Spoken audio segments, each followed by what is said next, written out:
Hello' guys welcome to my channel. মোৰ ব্লগলৈ আকৌ আপোনালোকক সকলোকে স্বাগতম জনাইছোঁ। এয়া ৰাতিপুৱাৰ সময়, একাপ গ্ৰীণ টি খাই ল'লোঁ। তাৰ লগতে শুনিছোঁ এটি হৰিনাম।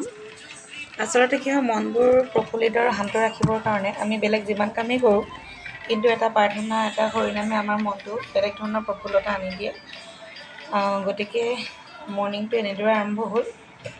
আজি আপোনালোকক মোৰ ব্লগৰ মাজেৰে লৈ যাম মই এখন বিশেষ ঠাইলৈ, য'লৈ আচলতে যাবলৈ আমি সকলোৱে মনত এটা হেঁপাহ পুহি ৰাখোঁ। বিভিন্ন গায়কে তেওঁলোকৰ গীততো গাই গৈছে সেই ঠাইডোখৰৰ নাম। এডোখৰ বিশেষ ধৰ্মীয় এক ঠাই, এক মন্দিৰ। আপোনালোক নিশ্চয় প্ৰায়সকল গৈছে তালৈ, গতিকে আজি ময়ো গৈ আছোঁ। আপোনালোককো লৈ যাম মোৰ সৈতে সেউজ পৰিৱেশৰ মাজে মাজে। ব'লকচোন তেনেহ'লে গৈ থাকোঁ এই সেউজীয়া দলিচাৰ মাজেদি এই বিশেষ ঠাইলৈ, য'লৈ যাবলৈ আমি সকলোৰে মনত এবাৰলৈ হ'লেও থাকে। এতিয়া ব'লক মোৰ সৈতে।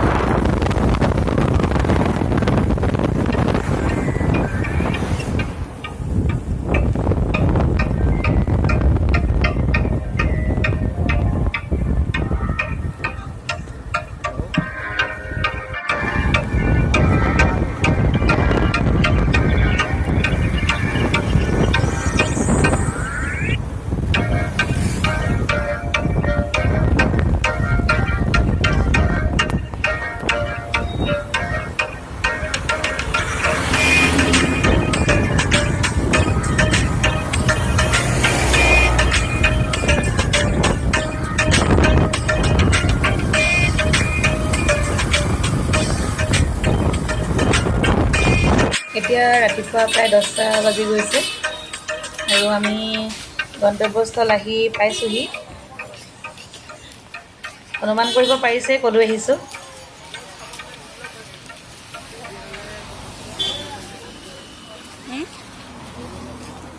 হয়, আজি আমি আহিছোঁ তিনিচুকীয়াৰ বৰদুপিত অৱস্থিত টিলিঙা মন্দিৰলৈ। আৰু এই মন্দিৰলৈ আহিবলৈ সকলোৱে আচলতে মনত ইচ্ছা থাকেই। সকলোৰে পৰা টিলিঙা মন্দিৰলৈ আহিলে বোলে মনৰ আশাবোৰ পূৰ হয়। গতিকে এনেকৈ সেৱা কৰিবৰ কাৰণে থালি এখন ল'লোঁ। তাতে পদুম ফুল দিছে, চাকি দিছে আৰু মা পাৰ্বতীৰ গাত দিবলৈ এডোখৰ ৰঙাত সোণালী গৈ থকা বস্ত্ৰ দিছে। গতিকে আহিলোঁ, আপোনালোকক চৌপাশৰ পৰিৱেশ মই দেখাবলৈ যত্ন কৰিছোঁ। বহুতো মানুহ আহিছে ইয়ালৈ, সকলোৱে মনত বিভিন্ন আশা লৈ আহিছে আৰু খুবেই এটা আচলতে সুন্দৰ পৰিৱেশ। যদিও মন্দিৰটো কেনেকুৱা ধৰণৰ হ'ব মোৰ বৰ বিশেষ ধাৰণা নাছিল, কিন্তু এনেকৈ মুকলিকৈ যি সুন্দৰ পৰিৱেশৰ এক ভক্তিভাৱপূৰ্ণ পৰিৱেশৰ সৃষ্টি হৈছে, খুব ভাল লাগিছে। মনটো ইয়ালৈ আহি অত্যন্ত বেলেগ এটা অনুভৱ হৈছে। গতিকে আপোনালোকক মই মন্দিৰ ভাগ দেখাবলৈ যত্ন কৰিছোঁ। দেখিছে লোকাৰণ্য।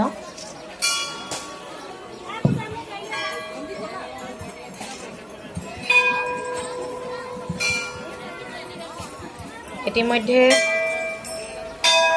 সেৱা কৰিলোঁ আৰু ইয়াত দেখিছে এনেকৈ সূতাবিলাকত এনেকৈ ৰঙা ৰছী বান্ধে আৰু ইফালে নাৰিকল ভাঙে আৰু ইফালে টিলিঙা বান্ধে। গতিকে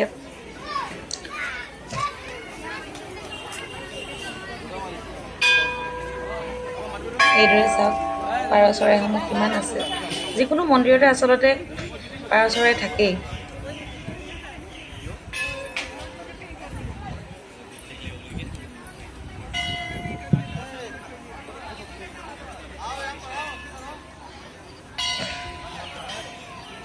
এইফালে মানুহবোৰ আছে এনেকৈ।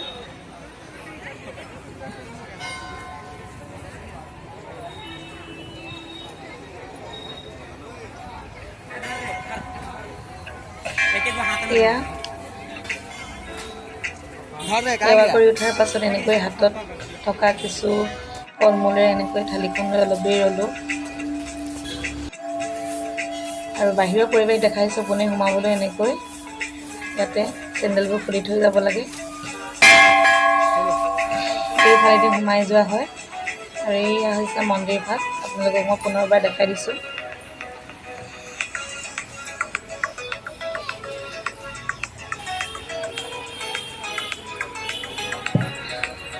এয়া মানুহে ইয়াতে চাকি বন্তি জ্বলাইছে।